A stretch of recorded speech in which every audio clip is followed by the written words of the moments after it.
have a story. In fact, we are a story. Our stories shape and influence every dimension of daily life and relationships. I'm Rachel Clinton Chen, co-host of the Allender Center podcast. Here at the Allender Center, we believe that knowing the impact of our stories and finding God's redemptive work within them can transform not only our own lives, but the ways we engage the world around us. One of our greatest joys at the Allender Center is to be able to lead and support people just like you through engaging your own story at our story workshops.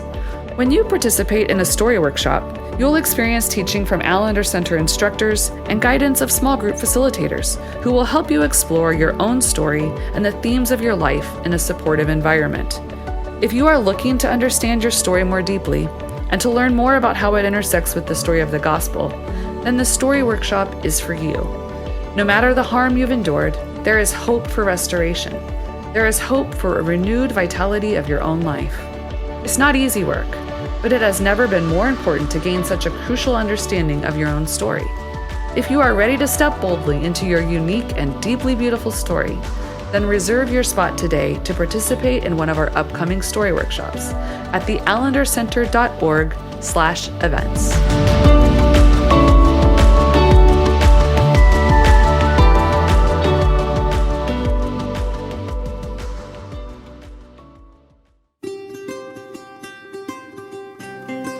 Thank you for listening to the Allender Center podcast.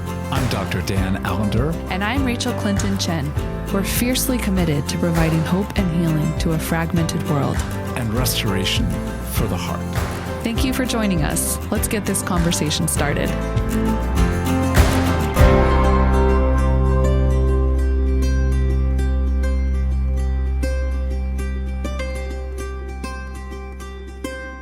Dan. Rachel. I've had the privilege of being both a recipient of so much of the world you've created with regard to story work and, story workshops and recovery weeks, and both like a student at the Seattle school, but also getting to be a part of your team and the team of the Allender Center for a long season. And when I first started doing work with you in the early 2000s, which is so weird to say, story was the concept of story as like the primary theological category, a psychological category, wasn't as commonplace as it is today. Indeed. So I want to kind of have a conversation with you around how did story as a category, both theologically, psychologically, whatever other frames we want to bring to it, come to be so central to the work that you do, not only as a teacher, an academic, a therapist, but as like a believer. What a lovely gift to be asked that question. And it of course, what happens when you ask a question is, I can't respond without story. So as soon as you asked me that question, I'm sitting in seminary, actually probably the first day or two, I'm sitting next to my best friend, Tremper Longman, and something came up, a word came up, probably something like concupiscence. And I don't even know what that means. I had no clue what the word meant. And I leaned next to him, and I won't say the exact phrase, but I was fairly loud. And it was like, what the, fill the word in, does that word mean? And he looked at me and just said, be quiet, I'll tell you later. And so most of my seminary career was the fulfillment of that phrase, I'll tell you later. So almost after every lecture, again, don't want to exaggerate too far, but I would say 70% of the lectures, I would sit with Tremper, sometimes for 5 minutes, sometimes for hours, and he'd reteach what he heard that I needed to understand because I had so little understanding of the basics. And so one of the things I remember, though, is being in a class where I heard this phrase, repentance begins in the belly. That was a sentence that even if I had no clue what it meant, there was something in my body that was able to go, what? That feels important and true. A second sentence, and honestly, I think I could go through the 3 sentences that changed my life in 3.5 years of seminary. Not who knows what else was in the background, but a second sentence was 70% of the Bible is story. And I remember thinking, because I was pretty unfamiliar with the Bible, like, what? That's just, what? The Bible, I probably was more aware of a book like Romans. And I'm going, I don't see any stories there. Actually, there are. But nonetheless, I just saw it as a teaching. But stories, 70%. And it began to be clear through a whole lot of reading and thinking, but mostly conversations with Trevor, that story is the way God tells something about God's self. And in that light, it wasn't terribly difficult to make the transition that nobody can be clear about God or about one another unless we have access to the stories that actually are revelatory. So we think in narrative form. We remember in narrative form. And we have a sense of the future in terms of narrative. So what we can say in a way that maybe is just so obvious, our very existence is built on our capacity to tell and to receive and to remember and to plot stories. So in that sense, it becomes the way we know is a narrative knowing. I love that. And a question I'd have for you is you went to seminary, you're learning this about the Bible, you're learning this about our epistemology, like how we know. Was that what you learned in your therapeutic studies, that like story was central to being human and the way we know, and therefore likely the way we can also pursue healing? No, that's the crazy part, is that, my initial master's degree was in what is generally called family systems. But I was working with a mentor who was cognitive behavioral or rational emotive.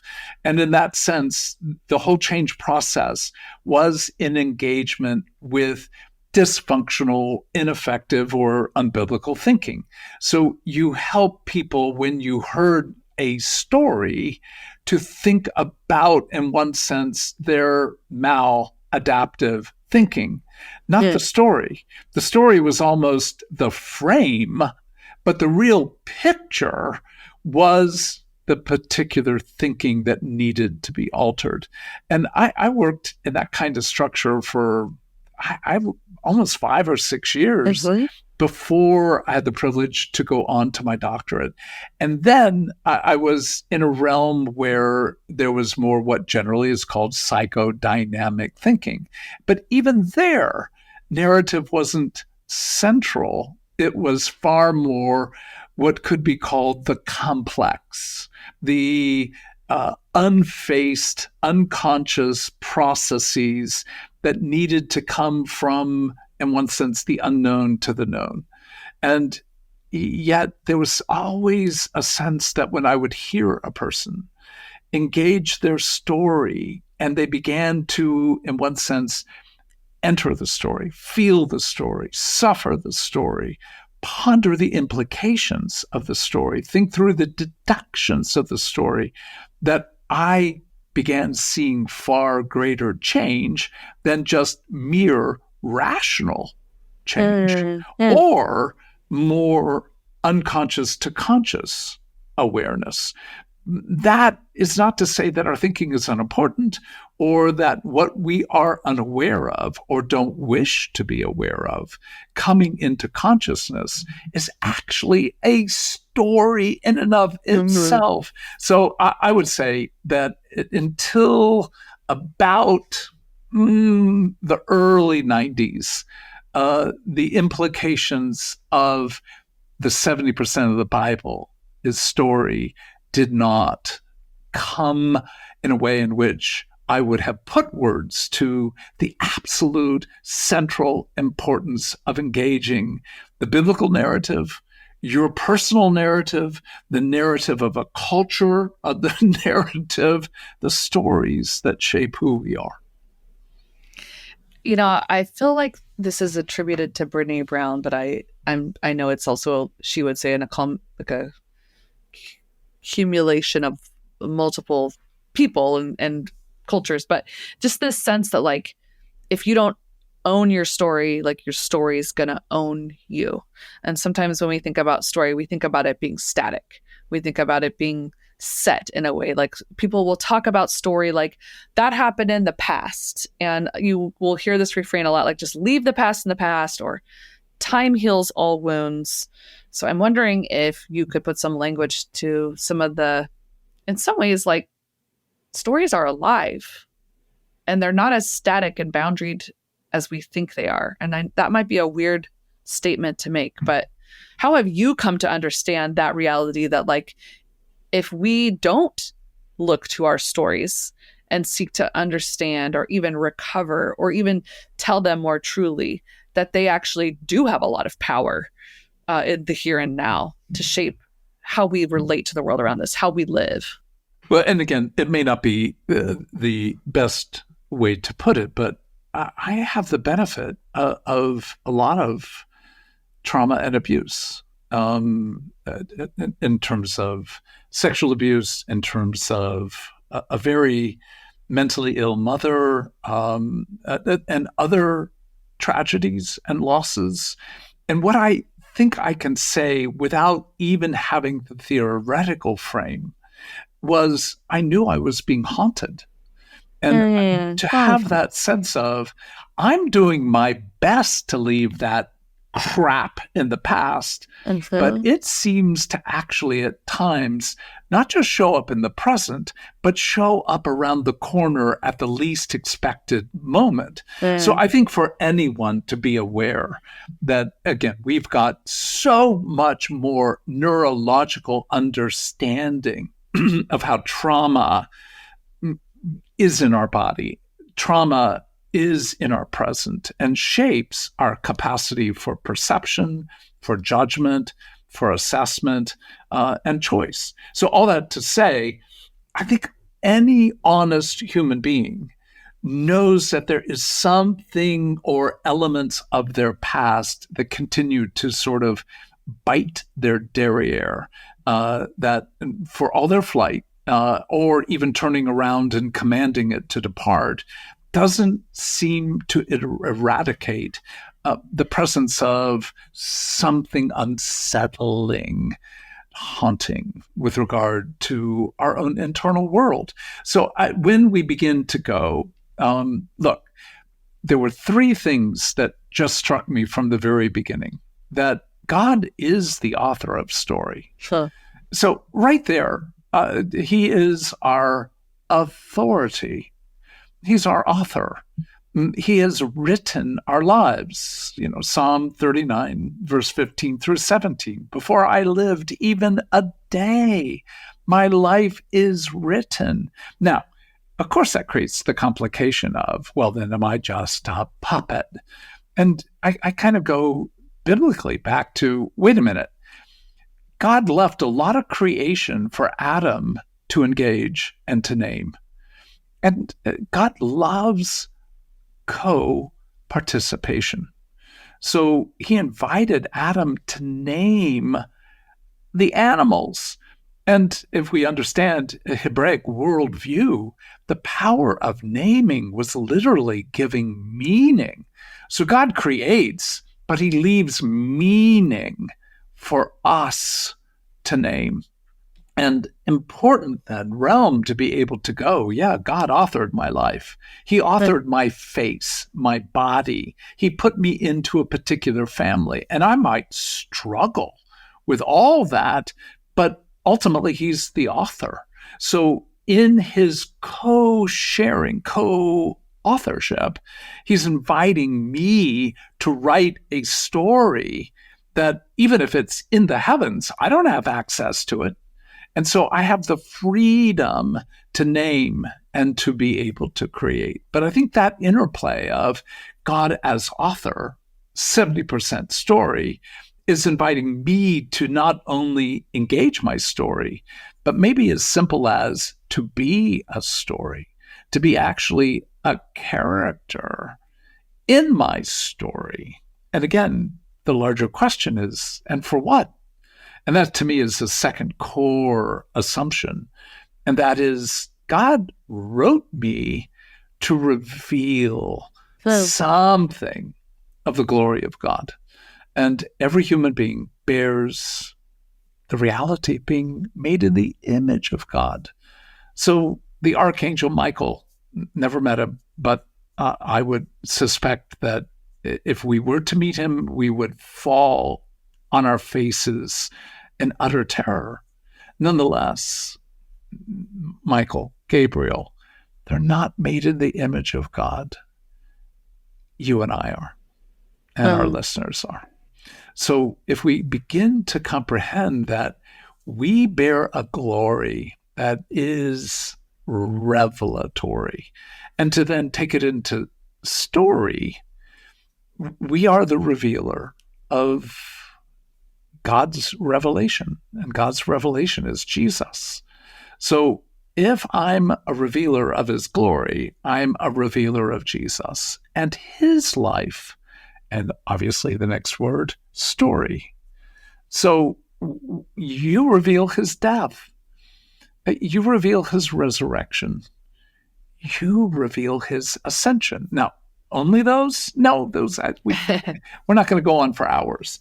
But to be able to say, in some ways, you reveal Friday, you reveal Saturday, you reveal Sunday, you reveal exploitation and violence and humiliation, and you reveal despair and loss, and yet you reveal something of rescue and revelation of the goodness of God in the land of the living. And so one of the things that I think is central to the way we have attempted to live out is that we're inviting people not merely to Jesus's story of Friday, Saturday, Sunday, Jesus's story of death, resurrection, and ascension, but that you have a story of death and resurrection and ascension. And can we invite you into what that actually means and looks like? Yeah. And some might say, okay, that's true. Like, I can see how I bear those realities. How does telling my story, writing my story, sharing my story, like, what does it change? How does it lead to healing? Like toward what end, revealing these realities of God? Well, how fond are you of your own experiences of death? Are you asking me? Yeah. Oh, I mean, depends on the day. Depends on the day. I'm not, honestly, because of the work I've been invited to, I would not say I'm fond of them. I'm not necessarily like, yay, I'm glad that happened. I don't think, I used to think when I heard a phrase like God authored my story, like God brought about this like death and destruction to like teach you a lesson or, shape you. I think I have come to some different theological understanding. But there are many stories of death, not all of them, but some of them that I have seen like resurrection take place. And that resurrection doesn't eradicate the death or somehow erase it. Those are scars that I bear and will probably bear into eternity, but I have seen God take those ashes and turn them into something really beautiful. So I would say those stories of death bear a more full story, what you're putting words to. There are other ones that still feel very unwritten or very like kind of loss of language places, that I go, Yeah. Will there be more to write there or not? Right. So let me put it in this way. I am not fond of having been sexually abused. And if asked, which I was on a radio show early on in my work after writing The Wounded Heart, kind of that, if you could go back and rewrite your story so you didn't have to go through that, would you do that? And I remember being enraged, like, of course, no one wishes to know the harm of living in a fallen world.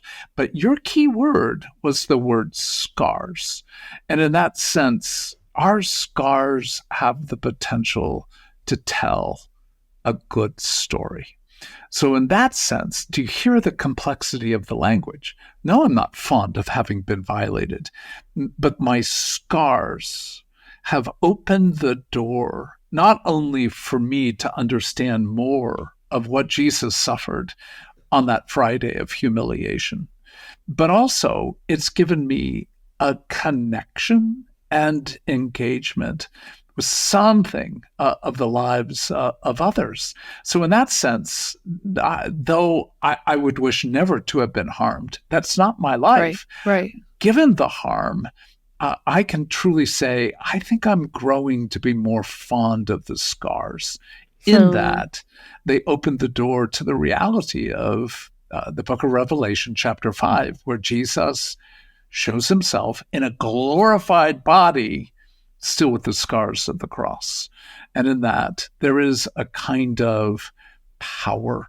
So in our ability to engage our heartache, the harm, where we have suffered from others' perpetration, but where we've also failed and harmed others and ourselves, we have an entry into death. So when Paul says in 2 Corinthians chapter 4, verse 10, I live always in my body the death of Jesus.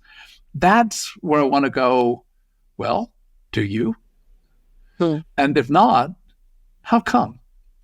Because he then goes on to say, so that I can also live in my body the life of Jesus. So if we put it in neurological categories, when you shut down grief, you shut down joy. When you shut down the capacity to feel, you shut down the capacity to grieve and to know comfort. You shut down the part of you that is angry and is meant to be angry for the harm you and others have endured. So the capacity to enter grief brings comfort. The capacity to enter anger moves us into hope. Another way of saying all that is that if we won't engage our story, we will not enter the heart of God and his story. And in that sense, what I'd say is, for you to not engage your story and make pretense that you're engaging God, I'm so sorry. I understand your desire to escape, but you escape only through, not around. Well, that kind of leads to this question, which is maybe a redundant question, but just another way of coming to this is, so what happens? Like, what happens to our stories when we engage them and we do this work? Well, let me knock on your door again, and that is to say, what has come for you in entering into levels of grief with regard to so many different elements of your life? I think one of the things that's been so interesting to me and transformative is, well, a couple of things. One, I think entering stories and with the help of others as well and entering grief, I've just grown a lot more awareness of who I am and who God is. And like actually even awareness of like, what's the story? Because, we have this world that's like, you can go take all these personality tests and kind of try to make sense of who you are. But so often who you are has been so deeply shaped by your stories. And so, for example, like when I first came to the Seattle school, I would have said, "Oh yeah, I'm like I'm codependent. Like I'm a recovering codependent." As just like that's just a part of how God made me. It's just a part of who I am. And I remember the first time someone said, "This didn't happen in a vacuum." Instead of you indicting yourself and having a lot of shame and contempt around this part of you, could we could we have like a posture of curiosity to see like what are the stories that will help reveal how you came to be someone, codependent to other people? Because again, that's not just a banner you have to wear. And so I think for me, some of the most transformative work is in the process of grief and telling more truth and being able to see and make meaning in different ways is a lot of freedom from shame, a lot of breaking of curses that have long held power, a movement towards being able to welcome back parts of me, memoried parts of me that live in my body through my neurological memory that I have spent many years not being fond of, and in fact have tried to exile and kind of split off, which doesn't really work because you can't just like leave parts of yourself somewhere. Like they come with you whether you want them to or not. And so I kind of being made more whole in a really paradoxical way where wounded parts of me have been welcomed home. And like you said, not without their scars that I also am aware of. So a lot of restoration of blessing and honor and welcome. Oh, I love that, especially that word welcome. Like one of the things that I would want folks to have very clearly in mind is this is not if you go see a good therapist for 3 months, 6 months, year, 3 years, 100 years, there is a sense in which the goodness of God with regard to the revelation of what we need to face is entirely in the hands of a good God. I am so grateful that a lot of my story has taken decades and decades to come into greater clarity. And a lot of times it's more like that sense of aggregate. Like, oh, I saw this, but I didn't see this. And then that piece comes together. Now, I am not fond of crossword puzzles, but nonetheless, I would say it is like putting together a crossword puzzle where you go, oh, that's blue. It could be an ocean. It could be the sky, but you're beginning to allow yourself to hold that piece. And that's what I hear with your word welcome. Hold it, ponder it, see where it fits. I remember many moons ago, Becky was looking through a photo album that my mother had. So this was many years ago, early on in our marriage. Mm-hmm. And I was probably 2 to 2.5, and I was roped, tied to a garage door. And my beloved wife looked at my mother and went, "What's up? Why did you need to rope him to a garage door?" She was, I think, incensed with some degree of curiosity, but more with a sense of, this is not right. And my mother made some very dismissive remark. And I think I likely early on at that juncture joined my mother. And again, I would not have had the awareness that I was doing this, but joining my mother against my wife. And we didn't address that for, I'm going to say, many decades.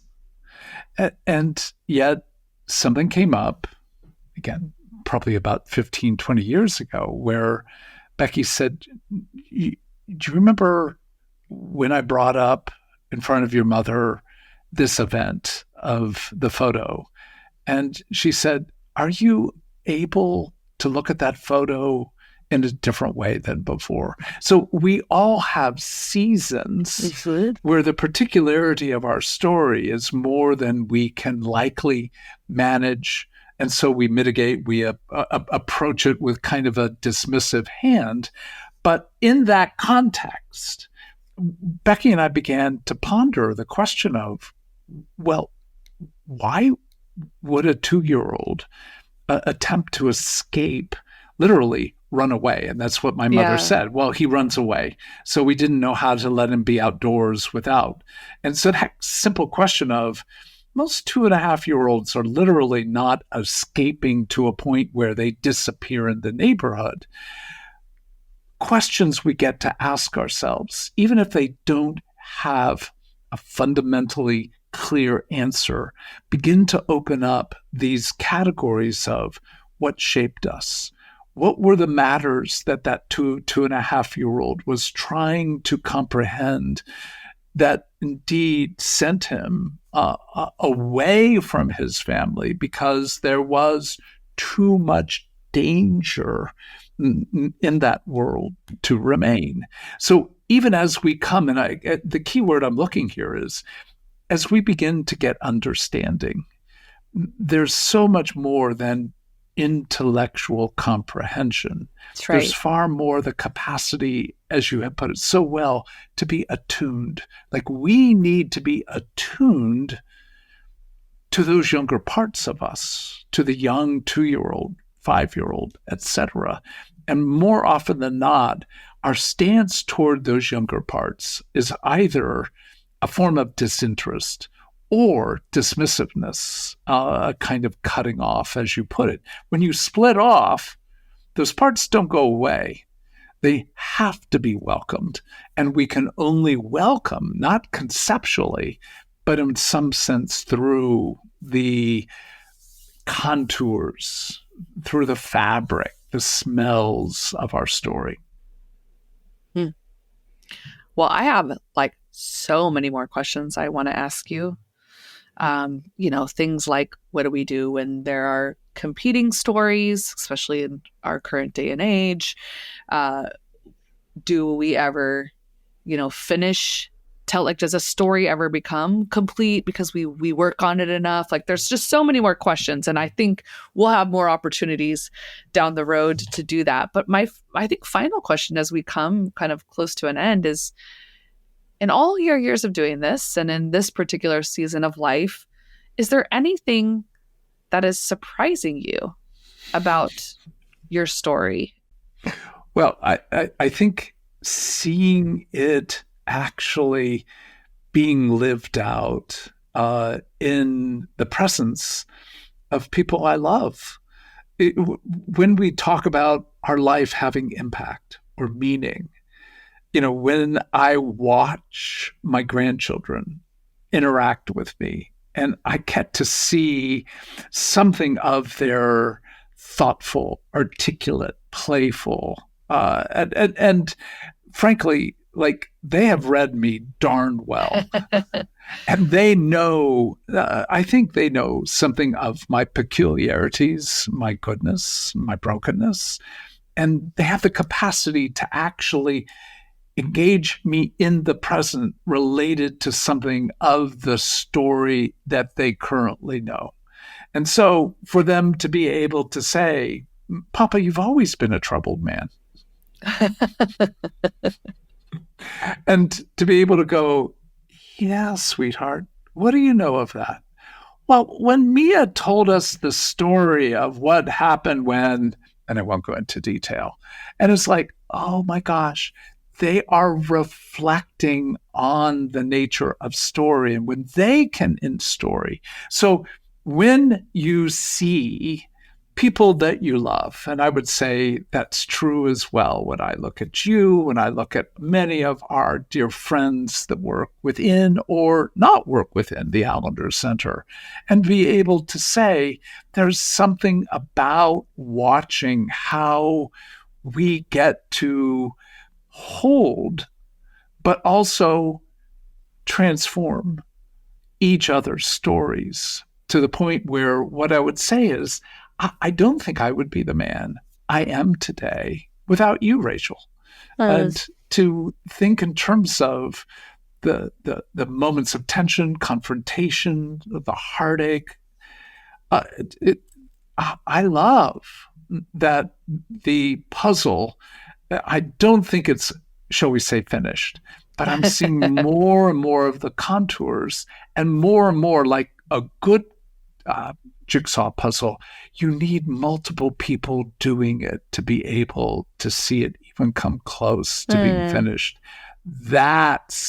I would not have imagined having grandchildren like I am privileged to have, or friends like you that continue to play with me, to invite me to the better, the bigger, the more glorious story that I am part of, but need to become even more part of. Well, I love that. And it's such a privilege to be your friend. And I will conclude our time with one of the core statements about story from my graduate education that happened to come out of your mouth that I hold with me and I will keep with me for the remainder of my life. That because of the love of God and because of the way God continues to write story on our behalf, that death will never be the final word of any story we're a part of. So may it be so.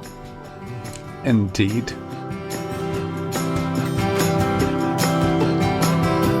The Allender Center podcast is produced by the Seattle School of Theology and Psychology. If you'd like more information about the Allender Center, you can look at theallendercenter.org.